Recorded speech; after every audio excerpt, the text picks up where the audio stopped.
मारीच और सुबाहु का दमन तथा अहिल्या का उद्धार।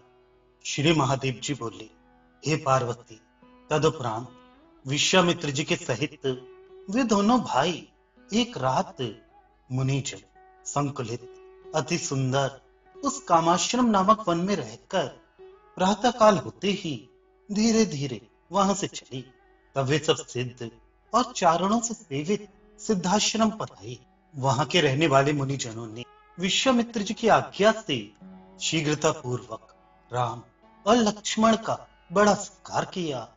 तदनंतर श्री रामचंद्र जी ने विश्वामित्र जी से कहा, हे मुनि, आप दीक्षा में स्थित होइए और हे महाभाग, हमें केवल यह दिखा दीजिए कि वे राक्षसाधम कहाँ हैं। मुनिवर ने बहुत अच्छा कहकर अन्य मुनियों के साथ यज्ञ करना आरंभ कर दिया। मध्याह्न के समय मारीच और सुबाहु नामक वे दोनों कामरूपी राक्षस रक्त और अस्थियों की वर्षा करते दिखाई दिए। बुद्धिमान राम ने भी 2 बाण लेकर धनुष पर चढ़ाई, कर्ण पर्यंत खींचकर अलग अलग उन दोनों राक्षसों की ओर छोड़े। उनमें से एक बाण ने मारीच को आकाश में घुमाते हुए 100 योजन की दूरी पर समुद्र में गिरा दिया। ये एक बड़ा ही आश्चर्य सा हो गया। दूसरे अग्निमय बाण ने क्षण भर में सुबाहु को भस्म कर डाला तथा जो उसके अन्य अनुयायी थे उन सबको तुरंत ही लक्ष्मण जी ने मार डाला। उस समय देवताओं ने लक्ष्मण जी के सहित श्री रघुनाथ जी पर फूल बरसाए और देवदुंदुभी आदि बाजों का घोष किया तथा सिद्ध और चारणगण उनकी स्तुति करने लगे। विश्वामित्र जी ने पूजनीय रघुनाथ जी का भली प्रकार पूजन किया और उन्हें गोद में ले नेत्रों में भक्ति पूर्वक प्रेमाश्रु भरकर गले लगा लिया। फिर भाई लक्ष्मण के सहित राम को पके फल आदि खिलाकर पुराण और इतिहास आदि की मधुर कथाएं सुनाते हुए 3 दिन बिताए। चौथा दिन आने पर विश्वामित्र जी ने राम से कहा, हे राम, महात्मा जनक जी का बड़ा भारी यज्ञ देखने के लिए हम लोग जनकपुर चलेंगे। वहां श्री महादेव जी का धरोहर के रूप में रखा हुआ एक बड़ा भारी धनुष है। उस सुदृढ़ धनुष को तुम देखोगे और महाराज जनक तुम्हारा भली प्रकार सत्कार करेंगे। विश्वामित्र जी इस प्रकार कहे मुनियों को और राम लक्ष्मण को साथ ले गंगा जी के निकट मुनि श्रेष्ठ गौतम जी के उस पवित्र आश्रम पर आए जो दिव्य और पवित्र फलों वाले वृक्षों से घिरा हुआ था और जहां अहिल्या तप कर रही थी। कमल नयन श्री राम जी ने उस आश्रम को मृग, पक्षी तथा नाना प्रकार के जीवों से रहित देख मुनिवर कौशिक से कहा, यह पत्र, पुष्प और फल आदि संपन्न तथा जीव शून्य महान आश्रम जो बड़ा सुंदर, रमणीय और पवित्र दिख पड़ता है, किसका है? भगवान, इसे देखकर मेरा चित्त अति आह्लादित हो रहा है। आप इसका सब वृतांत यथावत कहिए। श्री विश्वामित्र जी बोले, हे राम, इस आश्रम का पूर्व वृतांत सुनो। पहले इस आश्रम में जगत विख्यात धार्मिक श्रेष्ठ मुनिवर गौतम जी तपस्या द्वारा श्री हरि की आराधना करते हुए रहते थे। उनके ब्रह्मचर्य से संतुष्ट होकर भगवान ब्रह्मा जी ने उनकी सेवा के लिए उन्हें अहिल्या नाम की एक लोक सुंदरी सेवा परायणा कन्या दी। तापस प्रवर गौतम जी उस अहिल्या के साथ यहाँ रहने लगे। इधर देवराज इंद्र अहिल्या के रूप लावण्य पर मुग्ध होकर नित्य प्रति उसके साथ रमण करने का अवसर देखने लगे। एक दिन मुनिवर गौतम के बाहर चले जाने पर वह गौतम के रूप से अहिल्या के साथ रमण कर जल्दी से वहां से चलता बना। इसी समय मुनि भी वहां लौट आए। उसे अपना रूप धारण कर वहां से जाते देख गौतम मुनि ने अत्यंत कुपित होकर पूछा, रे दुष्टात्मन, रे अधम, मेरे रूप को धारण करने वाला तू कौन है? सच सच बता। नहीं तो मैं तुझे अभी भस्म कर दूंगा, इसमें संदेह ना करना। तब वह बोला, भगवान, मैं काम के वशीभूत देवराज इंद्र हूं, मेरी रक्षा कीजिए, मुझ पापात्मा ने बड़ा घृणित कार्य किया है।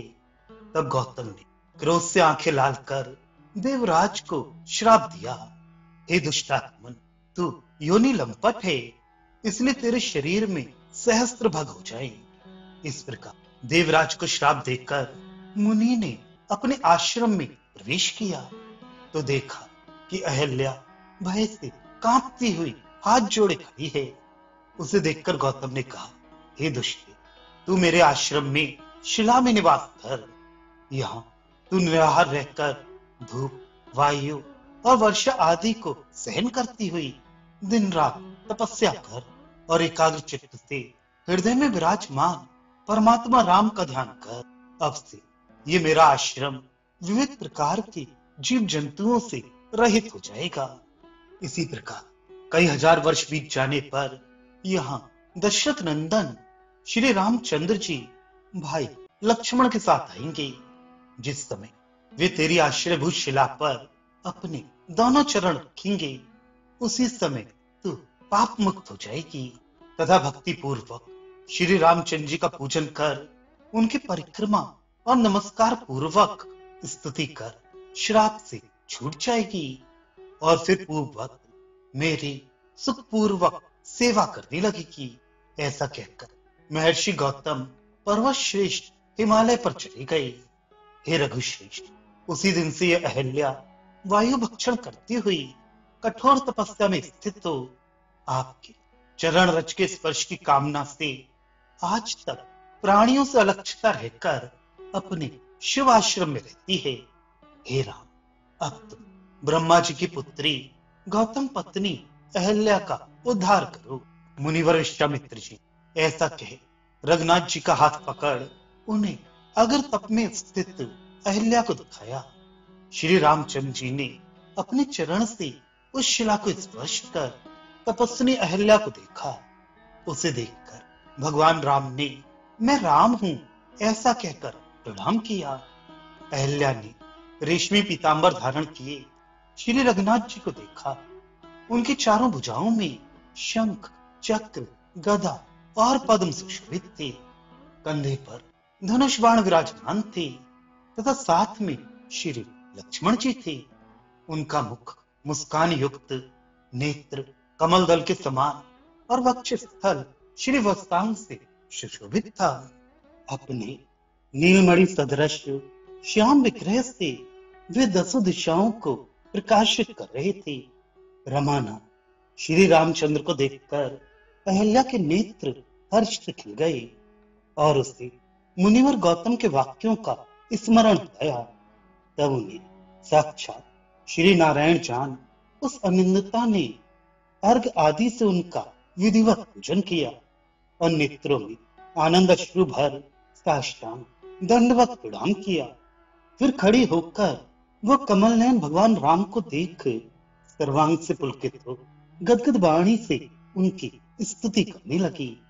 अहल्या बोली, हे जगन निवास, आपके चरण कमलों के रज कण का स्पर्श कर आज मैं कृतार्थ हो गई।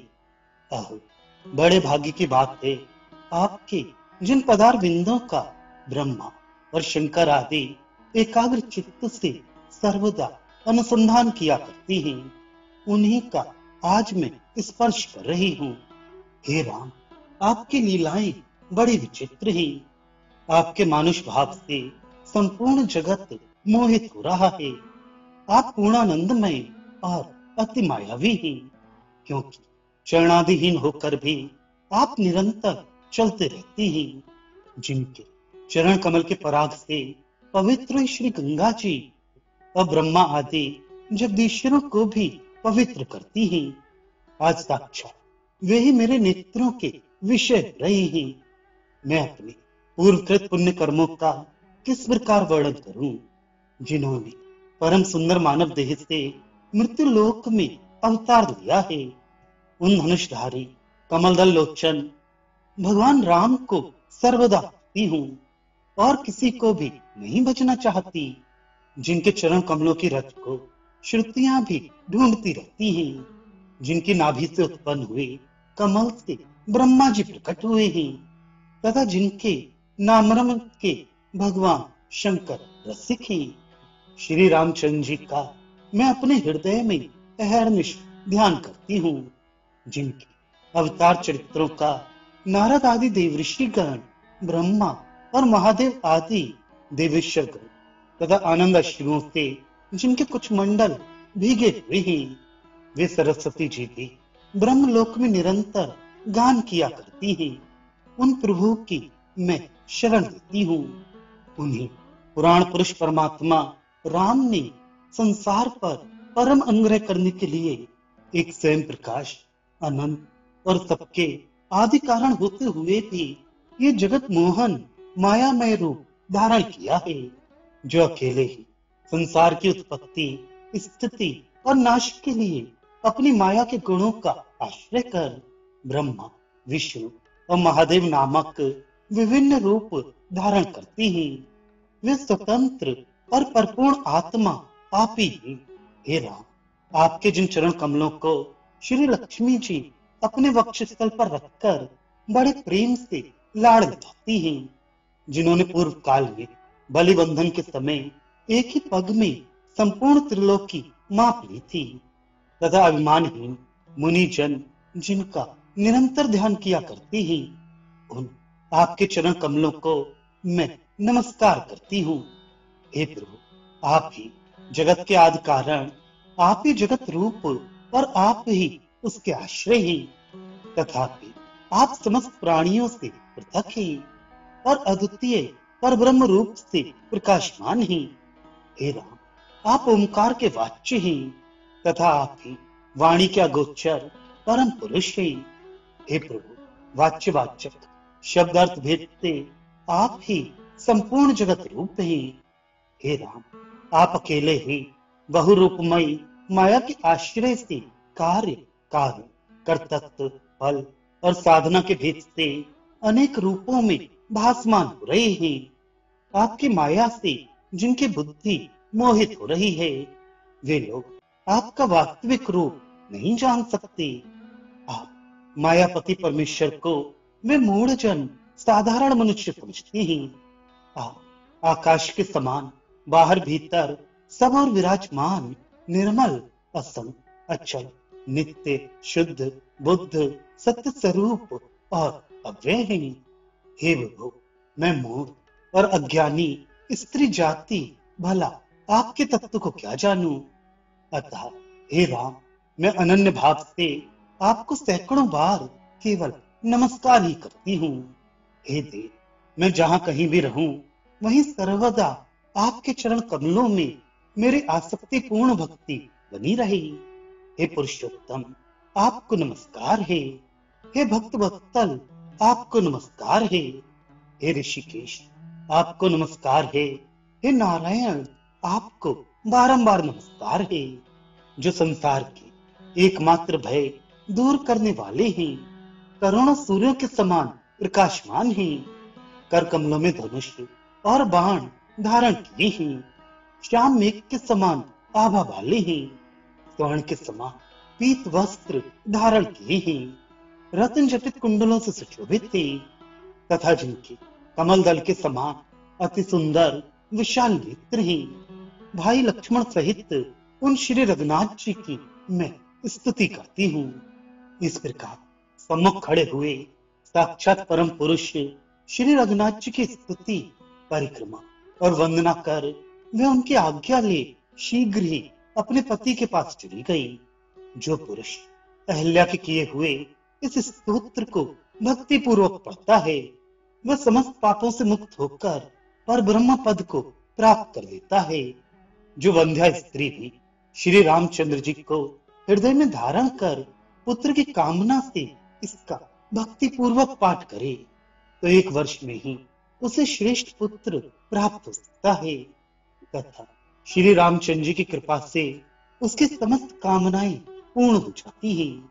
ब्राह्मण का वध करने वाला, गुरु स्त्री से भोग करने वाला, चोर, मध्यप, माता पिता और भाई की हिंसा करने वाला, तथा निरंतर भोगासक्त रहने वाला पुरुष भी यदि अपने हृदय में विराजमान श्री रघुनाथ जी का भक्ति पूर्वक नित्य स्मरण करता है और उनका ध्यान करते हुए इस स्तोत्र का पाठ करता है तो मुक्त हो जाता है।